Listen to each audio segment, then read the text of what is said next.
नमस्कार मित्रांनो. पुण्यातील घराचे स्वप्न पाहणाऱ्या व म्हाडाच्या निकालाची आतुरतेने वाट पाहणाऱ्या हजारो अर्जदारांसाठी एक महत्त्वाची अपडेट आलेली आहे.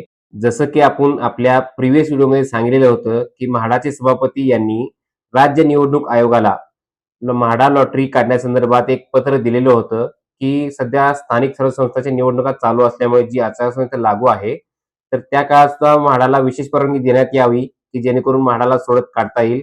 याचे मुख्य कारण म्हणजे जवळपास 2 लाखाहून अधिक लोकांनी यामध्ये अर्ज केलेला आहे आणि जवळपास 446 कोटी रुपये म्हाडाकडे यासाठी जमा झालेले आहेत आणि बऱ्याच कारणांमुळे म्हाडा सोडत ही सध्या लांबणीवर पडत आलेली आहे आणि त्यामुळे ज्या अर्जदारांनी पैसे भरलेले आहेत त्यांना सध्या खूप आर्थिक अडचणीचा सामना करावा लागत आहे.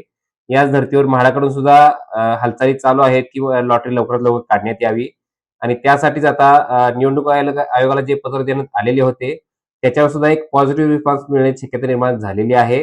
त्यामुळे येत्या 2 ते 3 दिवसात निवडणूक आयोगाकडून यासाठी जर हिरवा कंदील मिळाला, तर याच आठवड्यात म्हाडाकडून सोडत करण्यात येणार आहे, असं म्हाडाकडून सुद्धा जाहीर करण्यात आलेलं आहे. तर अशाच महत्त्वाच्या अपडेटसाठी आणि म्हाडाच्या निकालाची तारीख जी ठरेल, ती जाणून घेण्यासाठी आपल्या चॅनलला अजून फॉलो केले नसेल, तर फॉलो करा. धन्यवाद.